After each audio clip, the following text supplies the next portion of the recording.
નમસ્કાર, આપ સર્વેનો ધાર્મિક વર્લ્ડમાં ફરીથી હાર્દિક સ્વાગત છે। આજના વિડીયોમાં આપણે મોડાકત વ્રત અથવા તો ગૌરી વ્રત વિશે વાત કરવાના છીએ। મોડાકત વ્રત અથવા તો ગૌરી વ્રત કુમારિકાઓ દ્વારા કરવામાં આવે છે। આ વ્રતમાં શિવ પાર્વતીનું પૂજન કરવામાં આવે છે અને સારો પતિ મળે તેવી ભાવના વ્યક્ત કરવામાં આવે છે। આજના વિડીયોમાં આપણે મોડાકત વ્રત અથવા તો ગૌરી વ્રત સાથે સંકળાયેલા તથ્યો વિશે વાત કરીશું અને બાલિકાઓ આ વ્રત કરવાની છે તેઓ આ વિડીયોને અંત સુધી જરૂરથી નિહાળજો। વિડીયો પસંદ આવે તો લાઈક અને શેર જરૂરથી કરજો અને હજુ સુધી તમે આ ચેનલને સબસ્ક્રાઇબ ન કરી હોય તો હમણાં જ સબસ્ક્રાઇબ કરી નાખજો। દોસ્તો, નાની નાની બાળકીઓ 5 દિવસ મીઠા એટલે કે નમક વગરનું ભોજન આરોગે છે। આ 5 દિવસ દરમિયાન બાળકીઓ નિત નવા શણગાર સજી બની ઠનીને સહેલીઓ સાથે રમે છે અને ગીત ગાય છે। ગોરમાં રે ગોરમાં સસરો દેજો સવાદિયા અને સાસુ દેજો પુખાડવી। ગોરમાં રે ગોરમાં કંથ દેજો કહ્યા ગરો અને નણંદી દેજો સાહેલડી। ગોરમાં રે ગોરમાં ભગરી તે ભેંસના દૂધણા કાંઠા ને ઘઉંના રોટલી દેજો।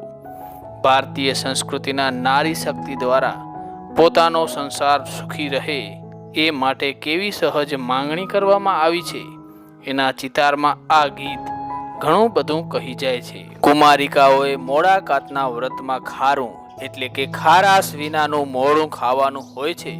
આ ખારાશ વિનાનું મોડું ખાવાના વ્રત ઉપરથી મોડાકત શબ્દ બનેલ હોવાનું માનવામાં આવે છે।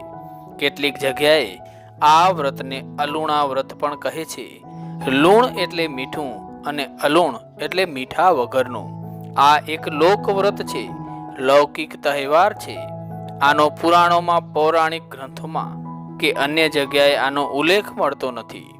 ભારતીય સમાજ રચના અનુસાર બાળપણથી બાલિકાઓના જીવન ઘરેણું વ્યવહારિક સામાજિક જ્ઞાન સહજતાથી રમતા રમતા સામૂહિક રીતે સમજદારી પૂર્વક પ્રાપ્ત કરી શકે એમ કહેવાય છે। વ્યવહારિક યાને ગૃહસ્થ જીવનમાં ઢળવા માટે સંસ્કારિત કરવાની કુમારિકાની મહત્તા સમજાવવાની ભવ્ય ભાવનાથી ભરેલું આ પર્વ છે અને કુમારિકાને ભાવિ ગંભીરતા સમજાવવા માટે આ પર્વ યોજાયું હશે એમ કેટલાક સમાજશાસ્ત્રીઓ માને છે અને એને સહજ રીતે સ્વીકારે છે। આ વ્રત શરૂ થવાના આગલા દિવસે બપોરે કુમારિકાને જે કંઈ પણ ખારું, ખાટું, તીખું ખવડાવવાનું હોય તે હોંશે હોંશે તેમના વડીલો તેમને ખવડાવે છે, જેને લોકભાષામાં દાટો દેવો કહેવાય છે। સાંજના ભોજનમાં આપવામાં આવતું નથી। કેટલીક જગ્યાએ સાંજના ભોજન કરવાની પ્રથા છે। આમાં લોક વ્યવહારની કેટલીક વિધિઓ પણ સ્થાપિત કરવામાં આવી છે, જેમાં ઝવેરા વાવવા, ગૌરી પૂજન, જળાશય, નદી વગેરે સ્નાન કરવું તથા ડેડો ફૂટવો।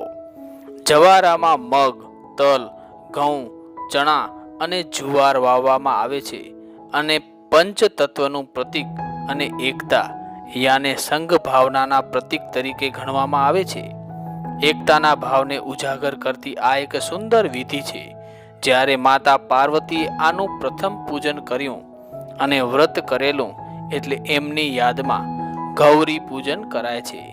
જ્યારે અમુક જગ્યાએ નાની નાની બાલિકાઓને મનગમતી રમત રમાડીને આનંદ કરાવી પ્રસન્નતાપૂર્વક ચણાના લોટની મિષ્ટ અથવા તો તીખી વાનગી બનાવીને આપવામાં આવે છે।